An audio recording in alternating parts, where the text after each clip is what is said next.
കുട്ടനാട്ടിലെ UDF സ്ഥാനാർത്ഥി റെജി ചെറിയാന്റെ നാമനിർദ്ദേശ പത്രികയിന്മേലുള്ള ഹിയറിംഗ് നാളത്തേക്ക് മാറ്റി. മറ്റ് സ്ഥാനാർത്ഥികൾ ആക്ഷേപം ഉന്നയിച്ചതോടെയാണ് ഹിയറിംഗ് നാളെ രാവിലെ 10 മണിയിലേക്ക് മാറ്റിയത്. സ്വന്തം പേരിലുള്ള കേസ് വിവരങ്ങൾ മറച്ചുവെച്ചു എന്നതായിരുന്നു ആക്ഷേപം. വിവരങ്ങളുമായി ആലപ്പുഴയിൽ നിന്നും സുധീഷ് ഗോപാൽ ചേരുകയാണ്. സുധീഷ്, UDF സ്ഥാനാർത്ഥിയുടെ പത്രികയിലാണ് ഇപ്പോൾ തർക്കമുണ്ടായിരിക്കുന്നത്. ഏത് തരത്തിലാണ് പ്രധാന ആക്ഷേപങ്ങൾ?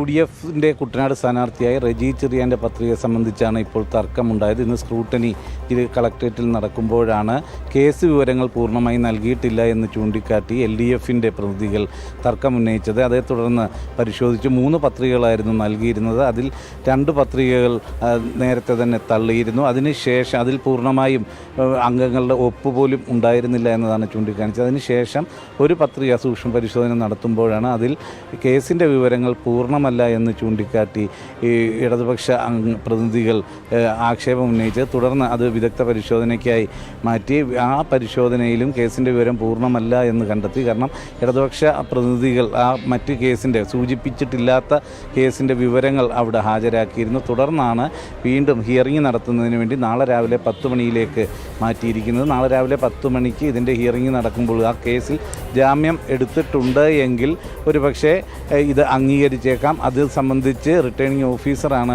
സംബന്ധിച്ച് നടപടി സ്വീകരിക്കേണ്ടത്. അത് ഏത് രീതിയിലാവും എന്നത് നാളെ മാത്രമേ അറിയൂ. എന്തു തന്നെയായാലും വലിയ അനിശ്ചിതത്വമാണ് ഇപ്പോൾ കുട്ടനാട്ടിലെ UDF സ്ഥാനാർത്ഥിയുടെ പത്രിക സമർപ്പണവുമായി ബന്ധപ്പെട്ട് അതിൻ്റെ സൂക്ഷ്മ പരിശോധനയിൽ ഉണ്ടായിട്ടുള്ളത്. UDF സ്ഥാനാർത്ഥിയുടെ പത്രികയിലാണ് തർക്കമുണ്ടായത്. അതുകൊണ്ട് തന്നെ ഹിയറിംഗ് നാളെ രാവിലേക്ക് മാറ്റിവെച്ചിരിക്കുകയാണ്. സുധീഷ് ഗോപാലാണ് ആലപ്പുഴയിൽ നിന്നും വിശദാംശങ്ങൾ നൽകിയത്.